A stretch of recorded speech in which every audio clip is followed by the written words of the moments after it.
You know, I get the question sometimes, how come my dogs don't jump on me? Well, since puppyhood, since they've been born, since we whelped them, we've worked on that to make sure that they don't jump on us. We know the size of these dogs. We know they're going to be 100 plus pounds, male, female, they all vary in size, but they're pretty heavy dogs. She knows I have treats. I told her to heel, I didn't treat her for it. She's expecting it, but I wanted her to go potty first. She's doing the business. As puppies, sometimes they still do jump, but it's not often. It's once in a long while. Most of the time it's excitement. I obviously don't provoke it. I don't call them. I don't baby talk to them. I don't say anything that's going to make them want to jump at me. But with her, she's waiting. She knows we did her business. She knows I usually give her a treat. And she's being patient right now. A little pushy, but she's not jumping. She knows I don't play with the jump. I correct her right away. If I get her into her heel, I've been practicing those commands for a while. Bless, heel. I should go right into her heel. She sits. Great. Good girl. Good girl. Okay, break.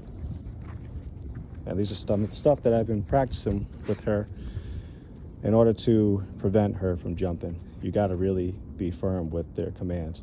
Their heels, which is a little more advanced, and they're still working on it. They're not the best, they're not perfect, but excuse me, I know it's 10 degrees outside, so it's pretty cold. It's hard to make these videos and hold the phone when it's cold and train and get them to do what you want to do at the same time. But she's really good. She's doing a good job. And when it's all of them, again, they're super excited.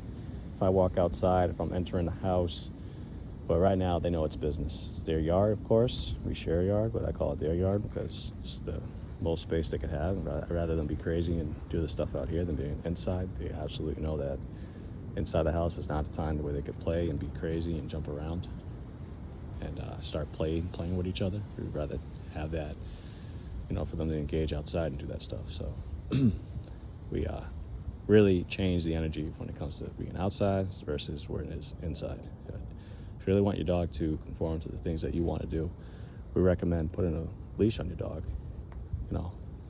at all times until it really is mastered what you want it to do and how you want it to act. So she's great. She doesn't really need a leash. I don't really have to use any spatial pressure. If she's being pushy, I do that a lot if they are looking like they're going to jump.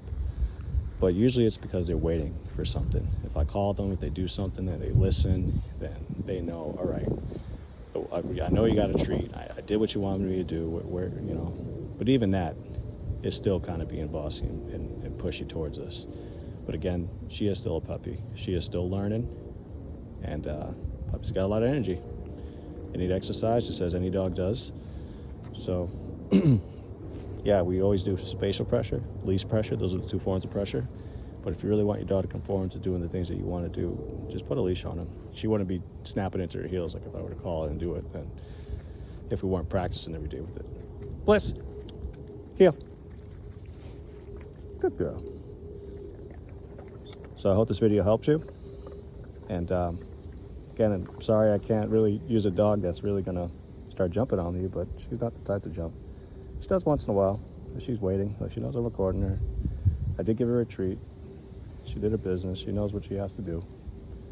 So she's trained for this. I could give you an example of spatial pressure. It might confuse her a bit, but dogs are really uncomfortable with it. So if I were to face her and start walking into her, she's not going to like it. Automatically, they're going to start backing up. Like, yeah, what are you doing to me? Like if she's trying to eat stuff, spatial pressure. Doesn't like it. Dogs don't like this. See, she's backing away. She's like, what are you doing to me? But that is an example of it, spatial pressure. So when you walk into, see, she's trying to eat something. I don't want her eating the stick. She's going away. They don't like it. It makes them uncomfortable. You do that when you enter your house, when you exit your house. You give them spatial pressure. But I know if I call her, she'll come. Bliss, good girl. Heel. Good. Any questions? Let me know. Thank you. Good girl.